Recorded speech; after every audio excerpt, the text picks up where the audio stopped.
আসসালামু আলাইকুম প্রিয় দর্শক, গতকালকে কক্সবাজারের উখিয়ায় যে ঘটনাটা ঘটেছে, নিশ্চয়ই আমার ধারণা এর মধ্যে আপনারা সবাই বিভিন্ন মিডিয়ায় এই নিউজটা পড়েছেন। তবে এক একটা মিডিয়ায় এক একভাবে লেখা হয়েছে। আমি আপনাকে ঘটনাটা মোটামুটি বলার চেষ্টা করি। সেটা হলো কক্সবাজারের উখিয়া উপজেলায়, সেখানে স্থানীয় টাইপালং মাদ্রাসার দেয়ালে একটা আপনার কিছু ছবি আঁকা ছিল, গ্রাফিতি ছিল, এরকম কিছু ছিল, অনেক আগে থেকে ছিল। তার নিচে কেউ একজন জয় বাংলা স্লোগান লিখে রেখেছিল। এই জয় বাংলা স্লোগানটা লেখা হয়েছে রিসেন্টলি। এই স্লোগানটা কে লিখেছে, কিভাবে লিখেছে, এর কোনো তথ্য প্রমাণ কারো কাছে নেই। কিন্তু বিএনপি নেতারা এই জয় বাংলা স্লোগান লেখাটাকে কেন্দ্র করে আওয়ামী লীগের বেশ কয়েকজন নেতা কর্মীর বিরুদ্ধে থানায় অভিযোগ করেছে। এই অভিযোগের উপর ভিত্তি করে গতকাল শনিবার সন্ধ্যায় ছাত্রদলের একজন কর্মী মোহাম্মদ জিসান, তিনি ওই দেয়াল লেখনটিকে, ওই জয় বাংলাটাকে কেটে দিয়ে ওখানে অন্য কিছু লিখেছেন এবং এটাই নিয়ে একটা ফেসবুকে পোস্ট দিয়েছেন। সেই পোস্টের নিচে নিষিদ্ধ ছাত্রলীগের একজন কর্মী মোহাম্মদ ইউনুস একটা হা রিয়েক্ট দিয়েছে। মানে আপনারা জানেন, ফেসবুকে সাধারণত অনেকে নানা ধরনের রিয়েক্ট হয়, লাভ রিয়েক্ট হয়, লাইক হয়, অনেক ধরনের ওয়াও, অনেক ধরনের রিয়েক্ট দেওয়া যায়। হা মানে হাসির একটা রিয়েক্ট দিয়েছে। সাধারণত এই হাসির রিয়েক্টটাকে একটু নেগেটিভভাবেই দেখা হয়। তো এই রিয়েক্টটা দেওয়ার কারণে এই মোহাম্মদ ইউনুসের উপর ছাত্রদলের ছেলেমেয়েরা খেপে যায়। ছাত্রদল, যুবদল, বিএনপি, এরকম ওই যে কয়েকজন কর্মীর বিরুদ্ধে যে অভিযোগ করা হয়েছিল, তার মধ্যে কিন্তু এই মোহাম্মদ ইউনুসের নামও ছিল। আমি এই যে খবরটা, ঘটনাটা বলছি, এটা আমি প্রথম আলোতে এভাবে পেয়েছি, সেটা আপনাদেরকে বলছি। এখন এটাকে কেন্দ্র করে শনিবার দিন রাতে, মানে গতকালকে রাতে, বিএনপির এবং ছাত্রদলের কয়েকজন নেতাকর্মী এই মোহাম্মদ ইউনুসকে আটক করে মারধর করতে থাকে এবং এই সময় তাকে রক্ষা করতে তার স্থানীয় কিছু বন্ধু বান্ধব এবং একজন এনজিও কর্মী SM ইমরান তাকে রক্ষা করতে যান, মানে মারপিটতে তাকে বাঁচাতে যান। এই বাঁচাতে গেলে ইমরানকেও বেধড়ক পেটানো হয় এবং ইমরানকে মারা হচ্ছে এই খবর শুনে তার মা সৈয়দা বেগম ছুটে আসেন ছেলেকে রক্ষা করতে, এবং ছেলেকে রক্ষা করতে গেলে তাকেও পিটানো হয় এবং এই পিটুনিতে সেই সৈয়দা বেগম ঘটনাস্থলে অজ্ঞান হয়ে যান। পরে তাকে উদ্ধার করে থানা হাসপাতালে নিয়ে যাওয়া হয় এবং সেখানে চিকিৎসক তাকে মৃত ঘোষণা করেন। এই হলো প্রথম আলোর বর্ণনা। আমি যদি এই বর্ণনাটা, আমি আরো কয়েকটা পত্রিকা পড়েছি, আমি দ্য বিজনেস স্ট্যান্ডার্ডের বর্ণনাটা একটু আপনাদেরকে পড়ে শোনাতে চাই। সেখানে বলা হয়েছে, এই যে SM ইমরান, তার আরেকটা নাম আছে, তার নাম হলো আব্দুর রহমান। এই আব্দুর রহমান সৈয়দা খাতুনের ছেলে। তো ওই যে জয় বাংলা লেখা কেন্দ্র করে যে মামলাটা হয়েছিল, সেই মামলায় এই আব্দুর রহমানকে 13 নম্বর আসামি করা হয়েছিল এবং সেখানে বলা হচ্ছে শনিবার রাতে তিনি যখন তার বাড়ি থেকে টাইপালং স্টেশনে যাচ্ছিলেন, তখন তার বন্ধু মোহাম্মদ ইউনুসের সঙ্গে কথা বলছিলেন। ওই ইউনুস ছাত্রলীগ কর্মী। এই কথা বলার সময় হঠাৎ করে 7-8 জন ছাত্রদল ও বিএনপি নেতাকর্মী তাদেরকে দেখতে পায় এবং অতর্কিত তাদের মারধর শুরু করে এবং তাকে বাঁচাতে তার মা, স্ত্রী ও ছোট বোন এগিয়ে এলে তাদেরকেও মারধর করে হামলাকারীরা।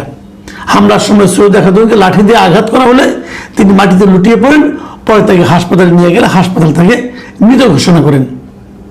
আপনি যে দুইটা বর্ণনা পড়লেন, আমি আরো অনেকগুলি মিডিয়া পড়েছি, আরগুলি বললাম না। মোটামুটি এই দুই ধরনেরই বক্তব্য আছে, একটু পার্থক্য কিন্তু আছে এখানে। প্রথম আলো রিপোর্টে বলা হচ্ছে তারা আগে মোহাম্মদ ইউনুসকে মারধর করছিল এবং সেই মারধর তাকে ফেরাতে ওই SM ইমরান গিয়েছিল। আর এখানে বলা হচ্ছে যে না, SM ইমরানকে তারা মারধর শুরু করে। এই একটা পার্থক্য। দ্বিতীয় পার্থক্যটা হলো যে বিজনেস স্ট্যান্ডার্ডে বলা হচ্ছে যে যখন তাদের মারধর করা শুরু করে, তখন সেখানে তার মা, স্ত্রী এবং ছোট বোন এগিয়ে যায়, তারাও মারধরের শিকার হয়। এই হলো দুই ধরনের বক্তব্য।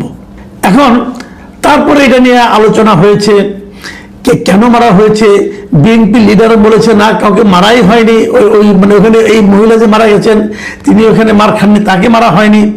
এবং তারা বলার চেষ্টা করেছেন যে ওই নারী মারা গেছেন অসুস্থ হয়ে, থানাও বলছে ওই নারী অসুস্থ হয়ে মারা গেছে। বিএনপির নেতাকর্মীরা বলছে যে আমাদের উপর চক্রান্ত করা হয়েছে, ওই নারীর উপর যে হামলা করা হয়েছে এমন প্রমাণ কেউ দেখাতে পারবে না। এগুলো অনেক কাহিনী।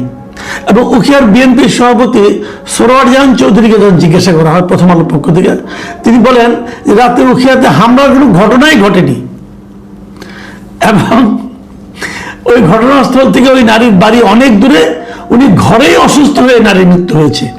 দেখুন, এই যে বিএনপির সভাপতি সরোয়ার জাহান চৌধুরী, দেখেন উনি দুটো কথা বলেছেন। এক নম্বর কথা হলো যে এই ঘটনাস্থল থেকে ওই নারীর বাড়ি অনেক দূরে, খেয়াল করবেন কিন্তু।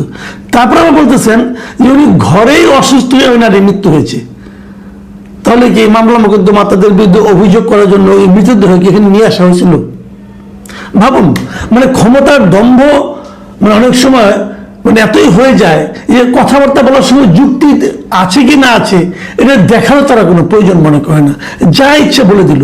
কারণ তারা জানে আমি যা ইচ্ছা তাই বলি না কেন, আমাকে তো ধরার কেউ নাই, ক্ষমতা আমার হাতে, সরকার আমার, পুলিশ আমাকে কি করবে, প্রশাসন আমাকে কি করবে।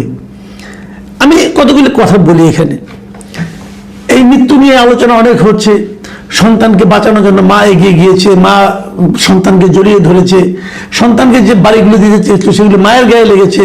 মা বয়স্ক মানুষ, অসুস্থ হতে পারে, সেই বাড়ি খেয়ে উনি মারা গেছেন। কিন্তু মারপিটটা তো হয়েছে, বিএনপি কিন্তু দাবি করছে ওখানে কোনো মারামারি হয়নি। তাহলে হলোটা কি? এবং ইন্টারেস্টিং হলো পুলিশ এখন থেকে কিন্তু আটক করেছে ওই আব্দুর রহমানকে, মানে ইয়াসিন ইমরান যিনি আছে তাকে আটক করছে। বলছে তাকে নাকি জনগণ ধরে পুলিশের কাছে হস্তান্তর করেছে। মানে একটার পর একটা ঘটনাগুলো মিলিয়ে দেখুন, খুব একটা পার্থক্য পাবেন না আগের সরকারের আমলে যা হতো তার সঙ্গে। আমি এখানে কয়েকটা কথা বলি। মাদ্রাসার দেয়ালে গ্রাফিতি ছিল, সেই গ্রাফিতিতে কি ছিল, কারা অ্যাটাক করেছিল, নিশ্চয়ই আওয়ামী লীগের জন্য খুব সম্মানজনক কথাবার্তা ওখানে ছিল না, থাকার কথাও না। কি ছিল আমি বলতে পারবো না, যাই হোক কিছু একটা ছিল। তার নিচে এই যে জয় বাংলা লেখা কেউ একজন লিখেছে, কে লিখেছে আপনি দেখেছেন? এখন আমি যদি তর্কের খাতিরে বলি যে আওয়ামী লীগের এই লোকগুলোর উপর মামলা দেওয়ার জন্য, এদেরকে হয়রানি করার জন্য বিএনপিরই কেউ এগুলো লিখেছে জয় বাংলা, যদি বলি একটা অজুহাত তৈরি করার জন্য, আপনি কি জবাব দিবেন? আবার ধরি যদি আওয়ামী লীগেরও কেউ লিখে থাকে, আপনি না জেনে আপনি তো আইডিয়া করে মামলা করেছেন যে কে কে 15-16 জন 20 জন 30 জনের বিরুদ্ধে মামলা করেছেন এবং সবাইকে আপনি দৌড়ের উপর রাখছেন। এই যে সবাইকে দৌড়ের উপর রাখা, এটা কি সুশাসন বলে? বিএনপি কি এভাবেই দেশ শাসন করতে চায়? এই যে কোথাও একটা জয় বাংলা লেখা হলো, তারপরে আপনি সবার বিরুদ্ধে মামলা দিয়ে সবাইকে দৌড়ের উপর রাখবেন, এর নাম সুশাসন? আচ্ছা ধরুন ওটাও বাদ দেন, কি লিখেছে জয় বাংলা, এতে প্রবলেমটা কি হয়েছে? কিন্তু জয় বাংলা লিখতে পারবে না? জয় বাংলা কি আওয়ামী লীগের প্রপার্টি? জয় বাংলা কি আওয়ামী লীগের রাজনীতি? এখন যখন আওয়ামী লীগ একটা রাজনীতি নতুন আপনার একটা স্লোগান শুরু করলো আল্লাহু আকবার, তাহলে আমরা কেউ আল্লাহ বলতে পারবো না? বললে আওয়ামী লীগের রাজনীতি করছি বলে আমাদেরকে ধরে নিয়ে যাওয়া হবে। কে কোন শব্দটা ব্যবহার করবে, কে কোন স্লোগান দেবে, এটা তাদের ব্যাপার। এখন তারা সবাই কিন্তু একটা ভালো স্লোগানই বের করে, কেউ যদি একটা ভালো স্লোগান দেয়, সেই স্লোগানটা যদি আর কেউ উচ্চারণ করে তাহলে সে ওই দলের লোক হয়ে গেল। জয় বাংলা আমাদের মুক্তিযুদ্ধের স্লোগান, জয় বাংলা মুক্তিযুদ্ধের স্লোগান, মুক্তিযুদ্ধ জয় বাংলা বলে হয়েছে। সেটা যদি কেউ কোথাও লেখে, এটা অপরাধ।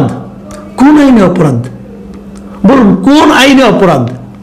এটা লেখার কারণে কারোর বিরুদ্ধে মামলা হতে পারে? বিএনপি যে মামলাটা করলো এই লেখার কারণে, এটা কি মামলা সে করতে পারে? কি অপরাধ মামলা করেছে? উনি জয় বাংলা লিখেছেন, অতএব তার বিরুদ্ধে মামলা। এই মামলা হয় কিভাবে? মানে এই যে প্রশ্নগুলো আমি করছি, এই প্রশ্নগুলোর জবাব তো থাকা লাগবে। এর জবাব কি? তাকে ধরে নিয়ে গেছে পুলিশ, নাচতে নাচতে বলতেছে আমরা একজন অপরাধীকে ধরেছি। আপনার কাছে প্রমাণ আছে ও যে এটা লিখেছে? এই যে লেখাগুলো, এই যে একটা দলের প্রতি আরেকটা দলের যে একটা ধরনের মানে আপনার পীড়ন করা, নিপীড়ন করা, তাদেরকে থাকতে না দেওয়া, এলাকায় থাকতে না দেওয়া। আমি তো শুনলাম এখানে ওই আব্দুর রহমানই বলতেছে 5 আগস্টের পর থেকে এই বিএনপির এই লোকগুলো, সে একদম নাম ধরে ধরে বলছে যে ঘটনায় কে কে ছিল। বলতেছে যে বিএনপি নেতা মিজান শিকদার, আব্দুল করিম, আকাশ, সাইফুল শিকদার, সৈয়দ বাবুল, মাহবুবুর রহমান, সালাম শিকদার, ছাত্রদলের জিসান, তারপরে একজন অ্যাম্বুলেন্স চালক আব্দুল শামসুল আলম সহ বেশ কয়েকজন সেখানে অংশ নিয়েছেন। এটা যিনি মার খেয়েছেন, মার খেয়ে আবার পুলিশের কাছে ধৃত হয়েছেন, তিনি এই নামগুলি বলেছেন পত্রিকাকে, মিডিয়াকে। এদের কোনো বিচার হবে? হবে না। কেন বিচার হবে না? তারা তো পুণ্যের কাজ করেছে, মেরেছে। বিএনপি কিভাবে দেশ চালাচ্ছে এটা প্রমাণ করার জন্য তারা তাদেরকে পুণ্যের কাজ করেছে ওখানে বসে। আমি একটা কথা বলবো যে আপনারা দেশের এখন রাষ্ট্র ক্ষমতায় এসেছেন, আমি বিএনপির নেতৃবৃন্দকে বলছি, আপনারা কি দেশটাকে বিভক্ত করে শাসন করতে চান? ইংরেজদের মতো, যেরকম ইংরেজরা করেছিল ডিভাইড অ্যান্ড রুল, আপনাকে তাই করতে চান? ওটা ইংরেজদের পলিসি ছিল, কারণ তারা বাইরে থেকে এসেছিল, তারা এই দেশকে ডিভাইড করলে তাদের লাভ ছিল। আপনারা তো এই দেশের মানুষ, আপনারা দেশটাকে ভাগ করছেন কেন? যেখানে সবাই আপনাদের সঙ্গে থাকতে চাচ্ছে। গত নির্বাচন আওয়ামী লীগের লোক কিন্তু বিএনপিকে ভোট দেয় নাই, দিয়েছে তো। তো যারা আপনাদেরকে ভোট দিয়েছে তাদেরকে আপনি ডিভাইড করতে চাচ্ছেন কেন? তাদেরকে আপনি বিতাড়িত করতে চাচ্ছেন কেন? আমার কেন জন্য মনে হয় যে বিএনপি যারা কেন্দ্রে আছে, তারা যেভাবে দেশ চালাচ্ছে, তাদেরকে বেজ্জতি করার জন্য, পচানোর জন্য দলের একদম তৃণমূল পর্যায়ে এই লোকগুলো, এই ধান্দাবাজগুলো, তারা থামবে না, তারা এটা করতেই থাকবে। আমরা দেখেছি যে নির্বাচনের আগে বিএনপি কিন্তু তার তৃণমূল পর্যায়ের এই ধরনের বেয়ারা নেতাকর্মীদেরকে একের পর এক বহিষ্কার করেছিল মানুষের আস্থা অর্জনের জন্য। সেটা এখন আগের তুলনায় আরো বহুগুণ বিবর্ধিত হয়ে চলছে। কই, এখন তো কাউকে বহিষ্কার করতে দেখি না। নাকি বিএনপি একবার জয় পেয়ে গেছে, 5 বছরের শাসন পেয়ে গেছে, এখন আর জনগণের আস্থার দরকার নাই? বিএনপি নেতৃবৃন্দকে এটাই মনে করেন? আমি জানি না প্রকৃত ঘটনাকে কিভাবে শেষ পর্যন্ত প্রবাহিত করা হবে, কার বক্তব্য সঠিক হিসেবে ধরা হবে, কিভাবে এটা আদালতে উঠবে, কিভাবে উঠবে কিনা, এখনো মামলা হয় নাই শুনেছি তো। কিন্তু আমি মনে করি সাধারণ মানুষের মধ্যে কিন্তু এই ঘটনা একটা বিশাল প্রতিক্রিয়া তৈরি করেছে। একটা মায়ের মৃত্যু সন্তানকে রক্ষা করতে যে এই ঘটনাটাকে যে যাই বলুক, ওই যে স্থানীয় বিএনপি নেতা বলছে না যে অনেক দূরে বাড়ি, বাড়িতেই মরছে, তারপরে কি, তারপরে বলে না, লাশটা এখানে নিয়ে আসছে কাঁধে করে, তাদেরকে বিব্রত করার জন্য। এই সমস্ত নেতাদের থেকে বিএনপিকে সতর্ক থাকতে হবে, এরাই আপনাদেরকে ডোবাবে। প্রিয় দর্শক, এখন এই পর্যন্তই। আল্লাহ হাফেজ।